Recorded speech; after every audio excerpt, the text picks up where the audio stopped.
Good morning, dear students. Welcome to the e-learning class. This is your third session, and I am continuing the same chapter, that is minerals and power resources. Okay. तो अब हम उसी chapter को continue कर रहे हैं. उससे पहले हम आपको एक बार रिकैप कर देते हैं. हमने कहाँ पे स्टॉप किया था. मैंने हाइडल पावर के बारे में बताया था आपको, कैसे इलेक्ट्रिसिटी जनरेट होती है. आप लोग उससे अच्छी तरह से वाकिफ हो. जैसे कि फॉलिंग वाटर, जैसे कि डैम्स कंस्ट्रक्ट किए जाते हैं और उसमें गेट्स लगे रहते हैं, तो वाटरफॉल जब करते हैं तो क्या होता है, बहुत हाई स्पीड से तो एक मोटर जनरेट लगा हुआ होता है जिसको टरबाइन कहते हैं, और उसके बाद जनरेटर से क्या करते हैं, इलेक्ट्रिसिटी को जनरेट करते हैं. ठीक है. अब हम उसी टॉपिक को कंटिन्यू करने जा रहे हैं. ठीक है. नेक्स्ट सबसे मोस्ट इम्पॉर्टेंट जो है वो आपको बता दे रहा, मोस्ट कॉमन, ये सोलर पावर. ठीक है. अभी आप क्या देख रहे हो इस जनरेशन में, जैसे कि आप ये नॉर्मली क्या यूज कर रहे हो, जैसे कि आप देख क्या रहे हो कि फॉसिल फ्यूल की डिमांड क्या है, बहुत ज़्यादा बढ़ रही है. जैसे जैसे पॉपुलेशन बढ़ रहा है वैसे वैसे क्या हो रहा है, उसका भी डिमांड बढ़ रहा है. एक तो एडवांसमेंट इतना ज़्यादा हो गया है कि इसकी डिमांड बहुत ज़्यादा हो गई है. तो अब क्या है कि जो सोलर एनर्जी है, जैसे विंड एनर्जी है, फिर कुछ न्यूक्लियर एनर्जी की बात करेंगे. ठीक है. उसके बाद टाइडल एनर्जी, जियोथर्मल, ये सब कुछ ऐसे एनर्जीज हैं जो क्या करते हैं कि मतलब बहुत अबंडेंस पाया जाता है, मतलब इसका कोई खात्मा है ही नहीं. अब आप कभी सोच सकते हो कि सन की लाइट या सोलर एनर्जी कभी खत्म होगा? कभी नहीं खत्म होगा. ठीक है. अब आप देखते हो कि अगर अभी हम कुछ दिन पहले की बात बताएं, ज़्यादा नहीं 2 वीक्स पहले की बात है. ठीक है. हमारे जो ऑनरेबल प्राइम मिनिस्टर हैं, रीवा में एशिया का सबसे बड़ा सोलर प्लांट उन्होंने उसका इनॉग्रेशन किया. ठीक है. ये उसका रीज़न क्या है कि मतलब ज़्यादा से ज़्यादा एनर्जी क्या हो कि ऐसे सोर्सेज से मिले कि जो कि मतलब कि एक तो पॉल्यूशन ना हो, और दूसरी बात क्या हो कि हम हमेशा फ्यूचर में ये इसको हम बनाए रखें, मतलब ये कभी ख़त्म ही ना हो. ठीक है. अब हम पेट्रोल डीजल को चाहिए तो कभी भी ख़त्म हो सकते हैं, और ये इसके लिए क्राइसिस वो बढ़ सकता है. इसीलिए अभी देखो इलेक्ट्रिक कार्स भी आ गए हैं मार्केट में. ठीक है. हम आपको बताते हैं कि आप आसाम में चले जाओ, गुवाहाटी रेलवे स्टेशन में, वहाँ पे 90% जो वर्क होते हैं वो क्या होते हैं, सोलर एनर्जी से ही जनरेट किए जाते हैं, एनर्जी को जनरेट किया जाता है. इवन वो तो छोड़िए, अभी क्या है कि सोलर कार्स कहीं कहीं पर आ गए हैं. ठीक है. तो इससे क्या होता है, ये तो एक इको फ्रेंडली है, और ये क्या है कि मतलब ये कभी एग्जॉस्टिबल नहीं है, कभी खत्म नहीं होगा. समझ में आ गया. और अब तो देखते हो, इवन आप लोग सबसे कॉमन एग्जांपल मैं आपको देता हूँ, जैसे कि आप टॉर्चेस लाते हो, जो एलईडी वाले बल्ब आते हैं, तो उन सबको भी क्या होता है, इसी से क्या करते हैं हम लोग यूज करते हैं. इवन आप लोग स्ट्रीट लाइट्स को देखो तो क्या करते हैं, सोलर एनर्जी से यूज कर रहे हैं. ठीक है. समझ में आ रहा है. अब हम बात करते हैं विंड एनर्जी. ठीक है. विंड एनर्जी क्या है, विंड मतलब कि जो हवा से जनरेट होता है, जैसे कि विंड पावर से. ठीक है. मैंने एक बार आपको शायद टॉपिक्स में याद हो कि मैंने ये बताया था, एनर्जी क्या होता है, कन्वर्शन होता है, मतलब बदलाव होता है. ठीक है. एक फॉर्म से दूसरे फॉर्म. तो विंड क्या है, it's also form of energy. ठीक है. विंड से क्या करते हैं हम, इलेक्ट्रिकल में कन्वर्ट करते हैं, फिर मैकेनिकल में. हम आपको बता दें, आप गुजरात जाओगे ना तो वहाँ पे मतलब एक विंड मिल प्लांट है, मतलब तो वहाँ से विंड से इलेक्ट्रिसिटी को जनरेट किया, मतलब पावर को जनरेट किया जाता है. वही नहीं, उससे भी बड़े हैं तमिलनाडु में. ठीक है. डेनमार्क क्या है, सबसे ज्यादा इसको यूज करता है. नीदरलैंड इसको विंड पावर को यूज करता है. ठीक है. इन मतलब कि टेक्नोलॉजी जैसे जैसे बढ़ रहे हैं, हम क्या कर रहे हैं, रिन्यूएबल सोर्स ऑफ एनर्जी की तरफ बढ़ रहे हैं. समझ में आया. तो ये तो हो गया विंड एनर्जी. ठीक है. अब हम बात करेंगे न्यूक्लियर एनर्जी के बारे में. ठीक है. न्यूक्लियर एनर्जी जैसे हम आपको डिस्कस करने जा रहे हैं, न्यूक्लियर एनर्जी, ये मैं यहाँ पे लिख रहा हूँ, न्यूक्लियर एनर्जी. Nuclear energy. ठीक है. अब आप सोचते हो ये न्यूक्लियर एनर्जी है क्या. ठीक है. अब जैसे कि आप अगर हम बता दें कि न्यूक्लियर एनर्जी, जो आप लोगों ने एक बहुत इंपॉर्टेंट एलिमेंट का नाम सुना होगा, यूरेनियम. ठीक है. वो इतना ज़्यादा मतलब एनर्जी को जनरेट करता है, इतने ज़्यादा हीट को जनरेट करता है कि मतलब कि अगर आप सोच लो, हम एक बेस्ट एग्जांपल देते हैं, अगर एक स्पून अगर वो यूरेनियम मिले तो पूरे इलाहाबाद को एक दिन इलेक्ट्रिसिटी सप्लाई हो जाएगी, वो भी अच्छी खासी. ठीक है. वो जनरेट कैसे करता है कि जैसे कि स्प्लिटिंग ऑफ एटम्स. ठीक है. जो एटम्स होते हैं उसको जो इसलिए मतलब फ्यूजन प्रोसेस होता है. ठीक है. ब्रेकिंग, और उसी से क्या होता है कि ये सब जनरेट होता है. इवन नेचुरली मतलब कि एनर्जी जनरेट करने के लिए ही उसको यूज किया जाता है. समझ में आ रहा है. और एक बात, ये बहुत कॉस्टली भी है, बहुत कॉस्टली है कि मतलब हमारे कंट्री में उतना ज़्यादा नहीं पाया जाता. अब हम आपको बता दें, जैसे राजस्थान में एक सिरकर डिस्ट्रिक्ट है, वहाँ पाया जाता है. लेकिन हमारे कंट्री अगर बात करें तो 200 से 300 केजीज है ही। और बाहर से मतलब क्या करते हैं, और कंट्री से क्या करते हैं, इंडिया क्या करते हैं, एक्सपोर्ट का मतलब इंपोर्ट कराता है। जैसे कि ऑस्ट्रेलिया हो गया, कनाडा हो गया, ये कुछ कुछ कंट्रीज है जहाँ पे यूरेनियम का अमाउंट ज़्यादा है। ठीक है, तो इससे क्या होता है, मोस्टली आप न्यूक्लियर वेपन्स बना सकते हो, ये सब क्या होता है इसके लिए यूज़ किया जाता है। और ये एक बात तो ये है कि मतलब ये एनर्जी तो बहुत ज़्यादा लिबरेट करेगा, हीट तो बहुत ज़्यादा आएगा, लेकिन इसके कुछ डिसएडवांटेजेस भी हैं। डिसएडवांटेजेस का मतलब क्या है, नुकसान भी है। नुकसान ये सबसे पहला ये होता है कि इसका रेडिएशन है, रेडियो एक्टिव एलिमेंट है। ठीक है, आप केमिस्ट्री पढ़ोगे तो इसमें एक रेडियो एक्टिव एलिमेंट करके आते हैं, तो इसमें यूरेनियम एक है। ठीक है, तो उसके रेडिएशन से क्या होता है, स्किन कैंसर, लीवर कैंसर होने के चांसेस होते हैं। ठीक है, अब आप जैसे जानते हो ना, टावर्स लगे होते तो उससे रेडिएशन निकलता है, तो लोग मतलब अपने घरों में इन सब में लगवाना सही नहीं समझते हैं। ठीक है, तो जो रेडिएशन रिलीज होता है वो क्या करता है, हमारे बॉडी को हार्म पहुंचाता है।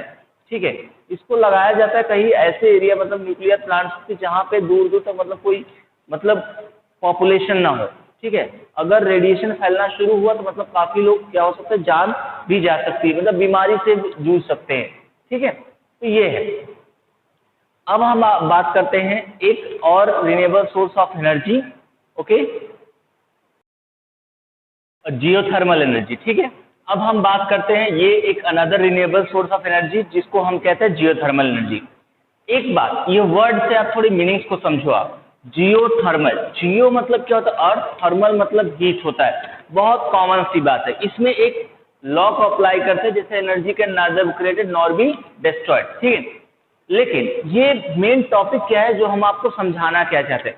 आपने कभी कभी सुना होगा यार कि वहाँ पे एक तालाब है या कुंड टाइप का है कि जहाँ पे वहाँ पे हमेशा पानी गर्म रहता है। ठीक है, तो लोग सोचते हैं यार ये कोई भगवान की वजह से या कोई फिर मतलब देवी शक्ति की वजह से ऐसा है, बट ऐसा कुछ नहीं है। ठीक है, एक्चुअली सब साइंटिफिक है, हम आपको बताते हैं। आपने सुना होगा कि जो अर्थ था एक समय क्या तो बहुत ज़्यादा हीट हुआ करता था, बहुत ज़्यादा गर्म होता था। ठीक है, लेकिन अब देखो धीरे धीरे क्या हुआ, टाइम जैसे जैसे समय बीतता गया वैसे वैसे कूल डाउन होता गया, तो एनर्जी क्या होती, जो हीट एनर्जी तो उसके अंदर अर्थ के अंदर ट्रैप्ड रह गई। ठीक है, और वही नहीं, अर्थ के अंदर बहुत सारे रेडियो एक्टिव एलिमेंट्स भी हैं। ठीक है, और ये सोचो कि सर आप ये कह रहे हो क्या रेडियो एक्टिव एलिमेंट है, तो होता तो आज हम लोग कब के मतलब हो जाते। ठीक है, लेकिन उसका सबसे बड़ा इम्पैक्ट है कि मतलब वो बहुत इनसाइड है और आते आते क्या होता है, खत्म हो जाता है। ठीक है, और वो वही एनर्जी जो हीट एनर्जी जो अर्थ के अंदर स्टोर्ड है वही क्या करता है, धीरे धीरे रिलीज करता है। समझ में आ रहा है?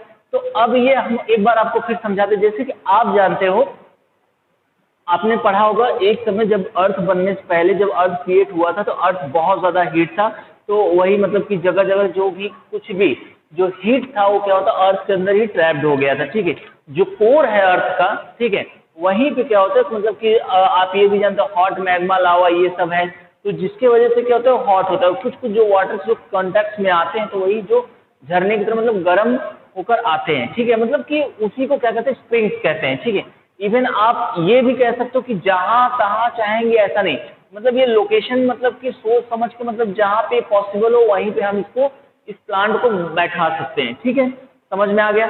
अब आप को बात समझ में आ गई कि ये जो अर्थ का हीट है जो ट्रैप्ड है वही क्या करता है अर्थ धीरे धीरे रिलीज करता है। इवन रेडियो एक्टिव एलिमेंट्स है जो कि क्या करते हैं वो भी क्या करते हैं एनर्जी को रिलीज करते हैं, जिससे क्या होता है ये हॉट स्प्रिंग से क्या करता है हम एनर्जी को लिबरेट करते हैं, वो भी इलेक्ट्रिसिटी में कन्वर्ट करते हैं। समझ में आया? अब हम बात करते हैं कि इसको लगाने के पर्पस क्या है। मतलब सबसे पहली बात ये इको फ्रेंडली है, और एक बात ये भी है कि मतलब हम जितना चाहें हम क्या कर सकते हैं, अगर एक बार हम 600 मेगावाट का अगर पावर प्लांट लगाएं तो 600 मेगावाट पावर प्लांट मतलब हमेशा वो इलेक्ट्रिसिटी जनरेट करता रहेगा। हॉट स्प्रिंग मतलब मेनली माउंटेन्स में, पहाड़ों में आप पा सकते हो। आपने कभी कभी सुना हो जैसे हिमाचल प्रदेश इन सब जगह पे चाहोगे तो ये कुछ कुछ जगह है ऐसे हैं जहाँ पे ये हॉट स्प्रिंग है। ठीक है, इससे क्या होता है एनर्जी को रिलीज किया जाता है और क्या करते हैं इसको इलेक्ट्रिसिटी में कन्वर्ट करके इलेक्ट्रिसिटी बनाई जाती है। ओके ना, अब हम दूसरी बात करते हैं टाइडल एनर्जी। ठीक है, टाइडल एनर्जी क्या होता है, जैसे जैसे देखते हो कि समुद्र होते हैं या फिर बड़े बड़े रिवर्स होते हैं तो वहाँ पे लहरें बहुत तेज से उठते हैं। ठीक है, टाइड्स मतलब जो ऊंचे ऊंचे लहरें उठती हैं, कभी हाई टाइड होता है कभी लो टाइड होता है। ठीक है, तो उसमें होता क्या कि अब ये बोलो कि जैसे कोई सन के एनर्जी की वजह से हो रहा है ऐसा तो नहीं। ठीक है, जैसे अगर हम बात करते जियोथर्मल एनर्जी, कोई कहे कि सन अर्थ को हीट करता है तो ऐसा नहीं है। ये अगर कोई कह रहा है तो मतलब भ्रमित है, वो बिल्कुल गलत बात। ठीक है, तो वैसे टाइडल एनर्जी की बात करें तो इसमें सन का या फिर कुछ ऐसा रोल नहीं है कि मतलब पानी गर्म है तो लहरें उठ रही हैं, ऐसा कुछ नहीं है। होता क्या है कि मून के मतलब कि एक्सट्रैक्शंस की वजह से और उसके बाद जो मतलब पुश पुल फोर्स जिसके वो बोलते हैं, तो उसी की वजह से क्या होता है, ये टाइड्स क्रिएट होते हैं। ठीक है, और इसी को जो टाइड्स होते हैं मतलब किससे मतलब कि उतना ज़्यादा इलेक्ट्रिसिटी जनरेट किया जा सकता है। मतलब इंडिया में कुछ कुछ अंडमान ये इन सब जगहों पे क्या है, इसके पावर प्लांट हैं। ठीक है, अब आप आई होप ये आपको समझ में आ गया।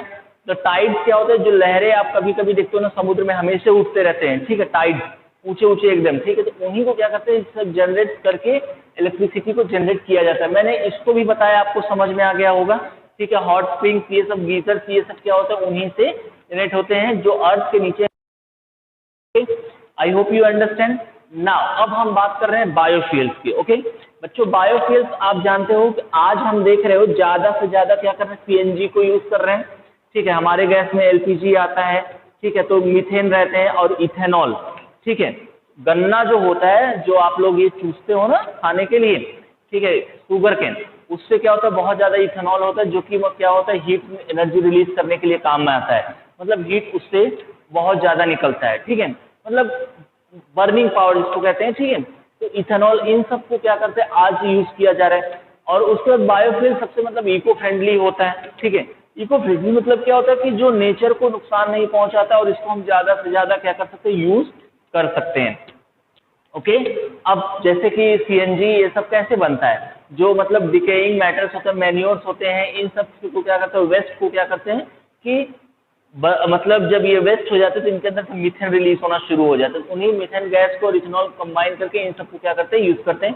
इवन पेट्रोलियम तक मिक्स करते हैं, तभी क्या होगा, फ्लेमेबल होता है, मतलब जलनशील होता है। ओके, तो ये हो गया सबसे मतलब कि ये बायोफ्यूल्स मतलब आज क्या है, लगभग ज़्यादा से ज़्यादा लोग इस पर डिपेंडेंट होते चले जा रहे हैं। ठीक है, हम लोग उस नॉन रिन्यूएबल सोर्स पे मतलब क्या होता है, हमारी आत्मनिर्भरता क्या हो रही, मतलब जितने हम डिपेंड थे उससे अब हम उससे हटते चले जा रहे हैं। ठीक है, आप बायोफ्यूल्स आप ये भी आप समझ सकते हो कि जो सीएनजी खाना जो होता है ना, अगर हम आप कहीं कुछ दिन रख दे तो उसमें फ्यूल स्मेल आते हैं, तो उसके वजह से क्या होता है, जो गैस रिलीज होती है, जो स्मेल निकलता है, उसमें क्या होता है, मीथेन होता है। इवन अर्थ के अंदर भी मीथेन पाया जाता है, जो कि हाईली इन्फ्लेमेबल होता है। समझ में आ रहा है? तो इसी को क्या करते हैं, एनर्जी के पर्पज में यूज किया जाता है। आप जैसे आप गोबर जानते हो, काऊ डंग, इन सब को भी क्या करते हैं, नॉर्मली यूज करते हैं एनर्जी बनाने की, मतलब कि फॉर द पर्पज ऑफ मतलब गर्मी को बनाने, मतलब कि जलाने के लिए। समझ में आ गया? तो ये रहा आपका चैप्टर। लेकिन एक लास्ट टॉपिक आपको हम बता दें कि अब ये जानते हो कि एनर्जी का जो अमाउंट है बहुत ही कम। ये तो रिन्यूएबल सोर्स था, इसलिए क्या है कि ये बहुत ज़्यादा अमाउंट में है, ये कभी खत्म होने वाला है नहीं। ठीक है, हम उसी की तरफ हमको मतलब उसी की तरफ हमारी जो प्रोग्रेस है थ्रू आउट द वर्ल्ड का, सारे जितने भी कंट्रीज है सोच रहे हैं कि हम क्या करेंगे, आने वाले टाइम में हम इन्हीं पे डिपेंड रहेंगे, नॉन रिन्यूएबल पे नहीं रहेंगे। समझ में आ रहा है ना? तो वैसे ही अब लेकिन नॉन रिन्यूएबल हम ये जानते हैं कि एनर्जी को कंजर्व भी करना चाहिए, बचाना भी चाहिए। ठीक है, हम लोग क्या करते हैं कि फैन चलता रहता है, ये सब क्या करते हैं, मतलब खोल के चले जाते हैं, कोई उसका यूज नहीं। लेकिन हमने ये कभी सोचा है कि क्या करें, एनर्जी बहुत ज़्यादा वेस्ट हो रहा है, और हो भी सकता है आने वाले समय में ये भी ना रहे। ठीक है, क्योंकि बहुत लिमिटेड अमाउंट है, कभी भी खत्म हो सकता है। अब सोलर एनर्जी देख रहे हो कि जहाँ जहाँ देख रहे हो सोलर प्लेट्स को, ये सब तो यूज़ तो कर पा रहे हैं, लेकिन आने वाले फ्यूचर कौन देखा है। ठीक है, तो हमें क्या है, एनर्जी को कंजर्व भी करना ज़रूरी है। बट रिन्यूएबल मैक्सिमम यही है कि वो हम मतलब हमेशा फ्यूचर में मतलब 95% क्या होगा, ये कभी खत्म होने वाला का चांस नहीं होता। ठीक है, लेकिन है क्या कि मतलब कहीं कहीं पे भी इसको इंस्टॉल कर सकते हैं, सभी जगह तो इसको हम लगा नहीं सकते। ठीक है ना? Okay, that this is the last topic of your chapter. I hope you have understand. Okay, आप अच्छे से इसको स्टडी करो, एक बार आप बुक्स ओपन करके उसको थॉरोली आप रीड करो, तब हाँ ये चैप्टर कह क्या रहा है। ठीक है, और बहुत इंटरेस्टिंग चैप्टर था, and even I took too much time to explain it, मतलब मैंने बहुत इसको अच्छे से समझाया आपको। Okay, and thank you.